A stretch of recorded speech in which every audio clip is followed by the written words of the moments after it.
ជំរាបសួរពុកម៉ែបងប្អូនថ្ងៃនេះនាងខ្ញុំមករៀបរាប់អត្ថប្រយោជន៍មើមដំឡូងមីដំឡូងមីគឺជាដំណាំដើមមួយប្រភេទដែលមានប្រជាប្រិយភាពនិងផ្ដល់ផលប្រយោជន៍ជាច្រើនទាំងផ្នែកសុខភាពនិងសេដ្ឋកិច្ច1អត្ថប្រយោជន៍ចំពោះសុខភាពផ្ដល់ថាមពលខ្ពស់ដំឡូងមីសម្បូរទៅដោយកាបូអ៊ីដ្រាតដែលជួយផ្ដល់ថាមពលយ៉ាងច្រើនដល់រាងកាយសម្រាប់សកម្មភាពប្រចាំថ្ងៃជួយដល់ប្រព័ន្ធរំលាយអាហារវាមានជាតិសរសៃ Fiber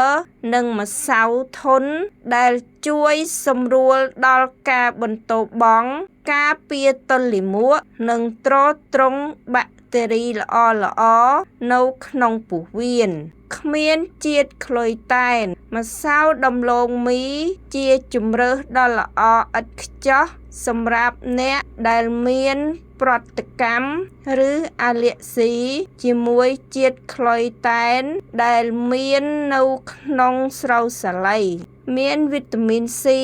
និងសារធាតុរ៉ែដំឡូងមីមានវីតាមីន C ដែលជួយពង្រឹងប្រព័ន្ធការពាររាងកាយព្រមទាំងមានសារធាតុរ៉ែសំខាន់ដូចជាកាល់ស្យូមនិងម៉ូតាស្យូម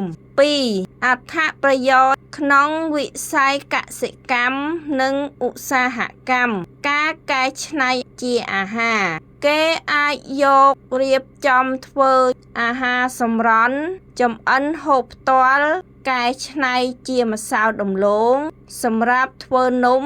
ឬគ្រឿង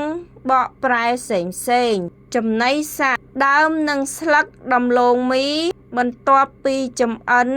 ឬឆ្លងកាត់ការកែច្នៃត្រឹមត្រូវបានគេប្រើប្រាស់ជាប្រភពអាហារដ៏មានប្រជាប្រិយភាពសម្រាប់សត្វពាហនៈថាមពលជីវថាមពលម្សៅដំឡូងមីត្រូវបានគេយកទៅផលិតជាអេតាណុលដែលជាប្រភពថាមពលកកើតឡើងវិញផលិតផលឧស្សាហកម្មត្រូវបានប្រើប្រាស់ក្នុងការផលិតក្រដាសផលិតវាយនភ័ណ្ឌនិងផ្លាស្ទិកជីវសាស្ត្រដែលងាយបំបែកក្នុងបរិស្ថានចំណាំសំខាន់សម្រាប់ការបរិភោគមើមដំឡូងមីអាចយកទៅធ្វើ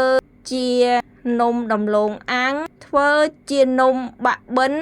ឬធ្វើជាបង្អែមក៏បានមិនត្រូវបរិភោគដំឡូងមីឆៅជាដាច់ខាតព្រោះវាមានសារធាតុស៊ីយ៉ានីតដែលអាចបង្កឲ្យជាតិពុលមុននឹងបរិភោគត្រូវចាំងចោលឬត្រាំទឹករួចស្ងោរឬចម្អិនឲ្យឆ្អិនល្អជាមុនសិន